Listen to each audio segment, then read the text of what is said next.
నమస్తే, welcome to Aadya media. నేను మీ స్వర్ణ. ప్రస్తుతం మనతో పాటు ఉన్నారు సీనియర్ జర్నలిస్ట్, సినీ పరిశోధకులు ఇమ్మంది రామారావు గారు. నమస్తే అండి రామారావు గారు.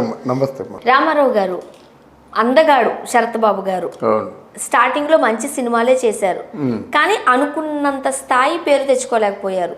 మేబీ ఫైట్స్ సరిగ్గా లేకపోవడము, అప్పట్లో మరి సినిమాకి డాన్స్ లు ఫైట్లే కదా ఇంపార్టెంట్. అవి రెండిట్లోనూ ప్రేక్షకులను మెప్పించగలిగితే హీరో అయిపోయినట్టే. బట్ శరత్ బాబు గారి డాన్స్ కొంచెం కష్టమే, అంటే ఫైట్లు కూడా కొంచెం కష్టమే. బట్ చూడడానికి అందగాడు, మంచి మోడర్న్ గా అయితే ఉండేవారు. సో ఎందుకు సినిమాల్లో నిలదొక్కుకోలేకపోయారు? అండ్ ఆయన ఆరోగ్యంకి సంబంధించి స్కిన్ ప్రాబ్లం కూడా ఉంది అని విన్నాము. ఈ రెండింటికి సంబంధించి చెప్పండి. శరత్ బాబు సినిమాలో ప్రవేశించేసరికి చాలా మంది కంటే చాలా మంచి అందగాడు. అది కొంతమంది అయితే శరత్ బాబుని పక్కన పెట్టినట్టయితే వద్దు శరత్ బాబు ఎందుకు, ఇంకెవరైనా పెట్టండి అని చెప్పేవారు అన్నమాట. డీగ్లామర్ అయిపోతారేమో అని ఉద్దేశంతో శరత్ బాబు కళ్ళద్దాలు తీయమని ఎంతోమంది గొడవ పెట్టారు. కళ్ళద్దాలు ఉంటే నీ సినిమాలు ఆడవని చెప్పినప్పుడు కూడా శరత్ బాబు ఎప్పుడు కూడా కళ్ళద్దాలు తీయలేదు. ఏదో ఒక పౌరాణిక పిక్చర్లో పౌరాణిక క్యారెక్టర్ వేసి దాంట్లో కళ్ళద్దం తీశాడు, కానీ లేకపోతే కళ్ళద్దం తీసేవాడు కాదు. కానీ శరత్ బాబుకి ఏంటంటే సినిమాలు లేకపోలేదు. తమిళ్లో మహేంద్రన్ అనేవాడు మన సుహాసిని అసిస్టెంట్ డైరెక్టర్గా ఉంటుండగా ఏదో సినిమా చేశాడు శరత్ బాబు. అందుకే మన సుహాసిని కూడా వచ్చిందన్నమాట.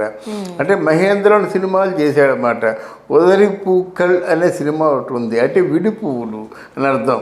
అలాగే ఎంగియో కేటి కురల్ అంటే ఎక్కడో విన్న గొంతు, అట్లాంటి క్లాసికల్ సినిమాలన్నీ చేశాడు శరత్ బాబు.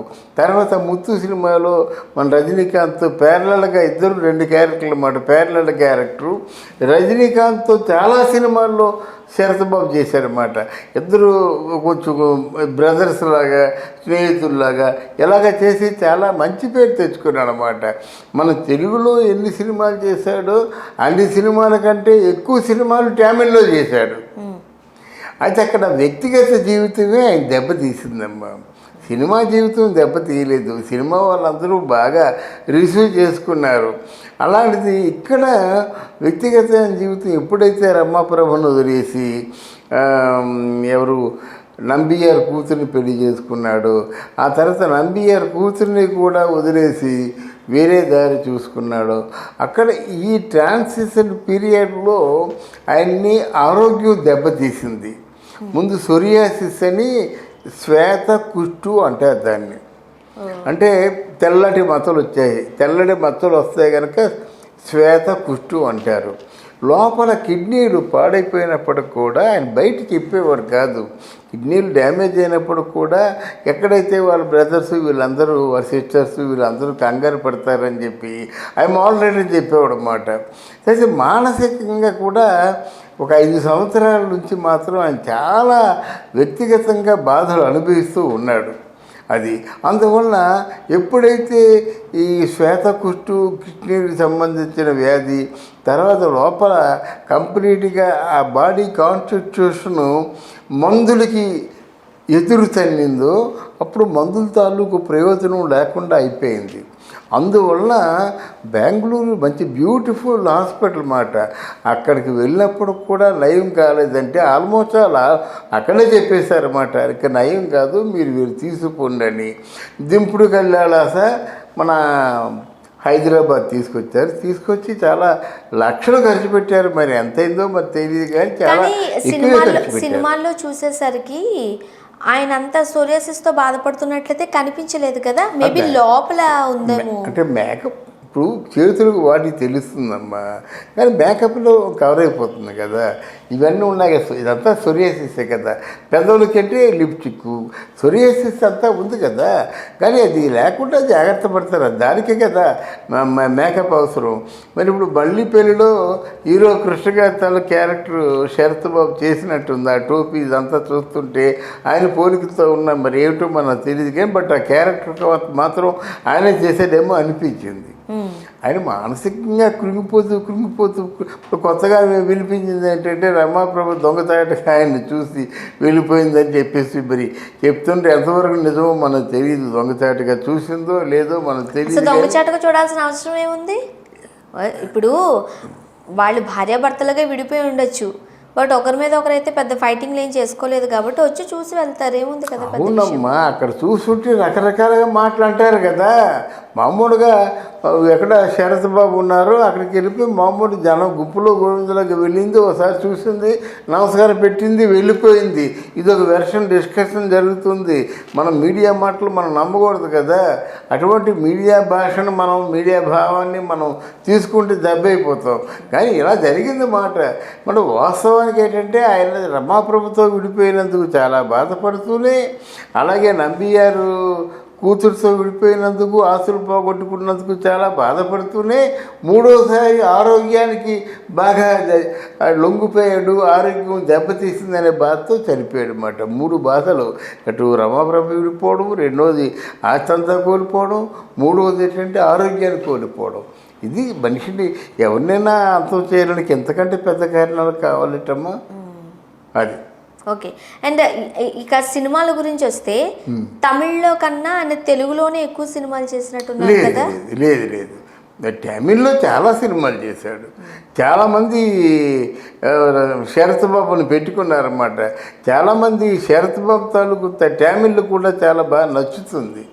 అది తెలుగు ఎలా మాట్లాడతాడో శరత్ బాబు తమిళ్ కూడా అంతే బాగా మాట్లాడతాడు. సీతాకొక చిలుక, సితార, ఇట్లాంటి సినిమాలు, కిల్లరు, ఇట్లాంటి సినిమాల్లో ఎంత చాలా మంచి మంచి క్యారెక్టర్లు వేశారు. సితారాలో అయితే సూపర్ క్యారెక్టర్ అది. ఏదమ్మా సితారాలో అయితే సూపర్ క్యారెక్టర్ అది. ఎంత మంచి క్యారెక్టర్. తర్వాత సీతాకోవచ్చిలో ఎంత మంచి క్యారెక్టర్, కిల్లర్లో ఎంత మంచి క్యారెక్టర్, విలన్ క్యారెక్టర్లు కూడా చాలా, నోములు ఎంత మంచి క్యారెక్టర్, విలన్ క్యారెక్టర్ మాట. ఇలా చాలా హీరో క్యారెక్టర్లు, విలన్ క్యారెక్టర్లు, సపోర్టింగ్ క్యారెక్టర్స్, ఇవన్నీ కూడా చాలా సమర్థవంతంగా చేశాడనమాట.